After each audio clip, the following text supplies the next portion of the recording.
Muchísimas gracias. De nueva cuenta, tenemos el honor de recibir en el Senado de la República a la doctora Rigoberta Menchú. Le doy nuevamente la bienvenida. Un aplauso muy fuerte para Rigoberta, Premio Nobel de la Paz.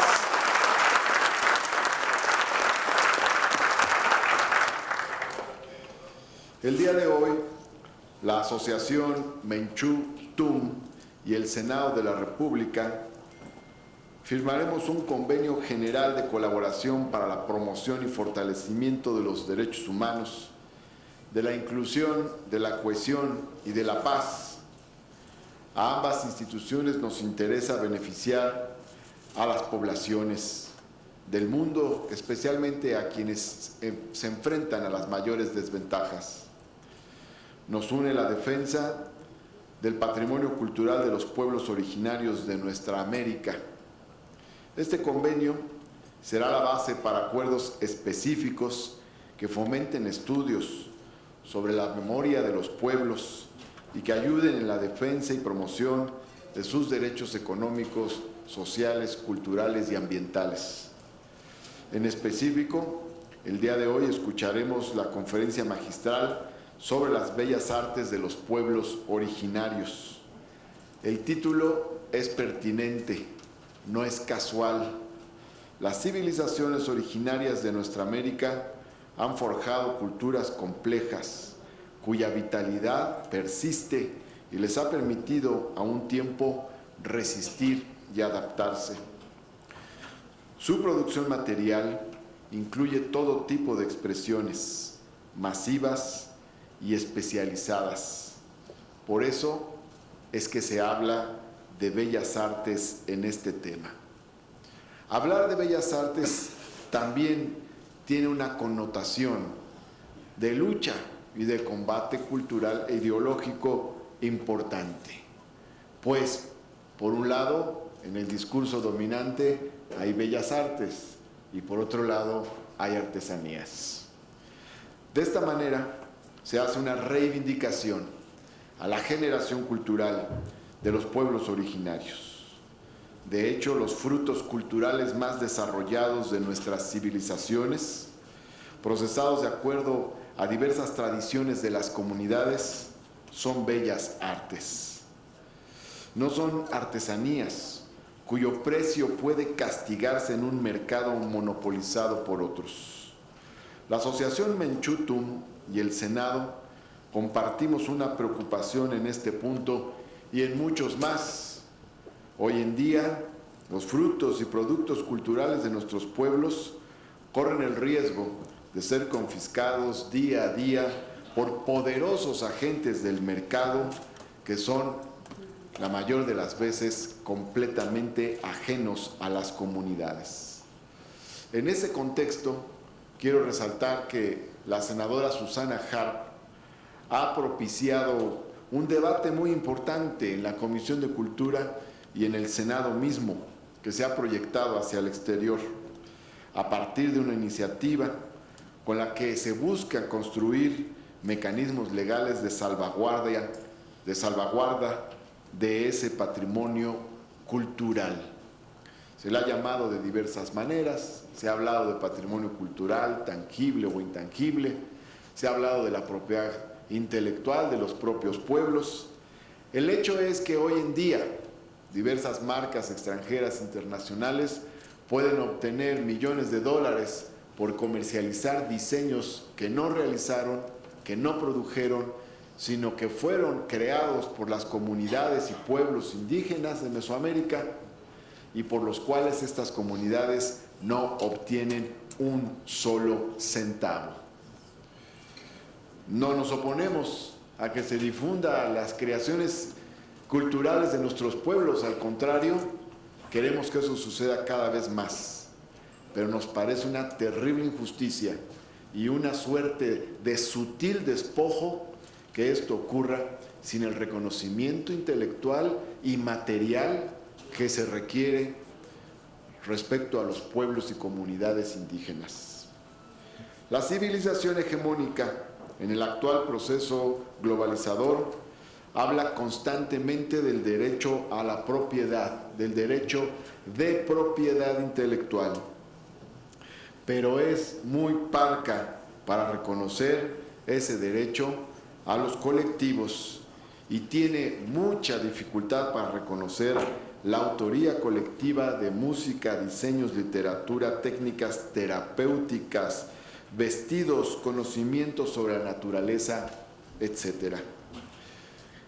Deseo que este evento nos ayude en la tarea legislativa que nos demandan pueblos y comunidades de nuestro país y que, por cierto, se identifican con demandas y pueblos de comunidades de otros lugares de América Latina y del mundo. Ya hemos iniciado en este Senado de la República diversos debates profundos e interesantes. Uno de ellos se encuentra caminando ya, que es el reconocimiento de los pueblos afro-mexicanos, afrodescendientes, que se plasma en una iniciativa de reforma constitucional, por cierto, presentada por la senadora Harp y que fue aprobada por unanimidad en el Senado de la República, después en la Cámara de Diputados y se está debatiendo en estos momentos en los congresos locales de nuestro país. Al parecer, 4 congresos locales han aprobado ya esta reforma y hacemos votos porque otros 13, 15, 20 congresos más la aprueben pronto y próximamente para que pueda ser otra de las grandes reformas igualitarias y de reconocimiento de la diversidad cultural de nuestras sociedades hoy en día. Por lo tanto, quiero agradecer mucho la presencia de Rigoberta Menchú, que es un emblema de lucha por la paz, de lucha de los pueblos indígenas y de las mujeres de nuestra América Latina. Y quiero también comentar en este contexto la importancia de las palabras del presidente de la República, ahora que estuvo por el sureste del país, en torno a la unidad con nuestros hermanos de Chiapas, particularmente con los indígenas zapatistas que dieron una batalla histórica memorable por los derechos y cultura, por el reconocimiento de los derechos y cultura de los pueblos y comunidades indígenas. Hubo todo un debate que hacia finales del siglo pasado se plasmó en lo que se conoció después como la llamada Ley Cocopa. Primero en los acuerdos de San Andrés y luego en la llamada Ley Cocopa, en una expresión legislativa específica. En aquel entonces, hacia finales del siglo pasado, el entonces presidente de la República, Ernesto Zedillo, no envió esta iniciativa para su debate al Congreso de la Unión. Algunos legisladores la presentaron por su cuenta. Pero al comenzar el nuevo siglo, el presidente Vicente Fox envió la iniciativa llamada Ley Cocopa, tal cual, íntegra, al Congreso de la Unión, lo que suscitó un debate a lo largo del año 2001 y una de las mayores movilizaciones indígenas en lo que conocimos como la Marcha del Color de la Tierra en aquel entonces.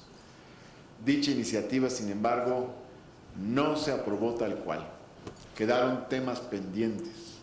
El reconocimiento de los pueblos indígenas como sujetos de derecho, por poner un ejemplo, y múltiples derechos relacionados con su acceso al uso y disfrute de los recursos naturales, los medios de comunicación, la educación y otros.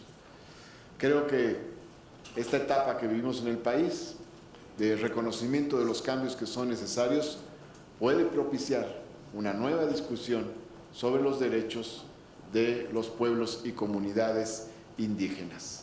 Recuerdo en aquel entonces, cuando se aprobó la reforma indígena en el 2001, hubo una gran insatisfacción de una parte del Congreso de la Unión que señaló que no se expresaba lo que se requería, no se dio la profundidad en la reforma. Más de un centenar de legisladoras y legisladores insistimos en la discusión y en presentar nuevamente a debate la llamada Ley Cocopa y nos acompañó Rigoberta Menchú en aquel nuevo intento por abordar esta discusión. Yo, a pesar del paso de los años y a 18 años de aquel debate, quiero reconocerle a Rigoberta que nos haya acompañado en dejar patente, dejar constancia que aquel debate de derechos de los pueblos indígenas no terminó satisfactoriamente para los interlocutores fundamentales de esta reforma, los pueblos indígenas de México. Estamos en un tiempo en que podemos retomar esa discusión. Muchas gracias a Rigoberta Menchú por su presencia el día de hoy en el Senado de la República y gracias, senadoras y senadores, y al público en general por su presencia hoy aquí. Gracias.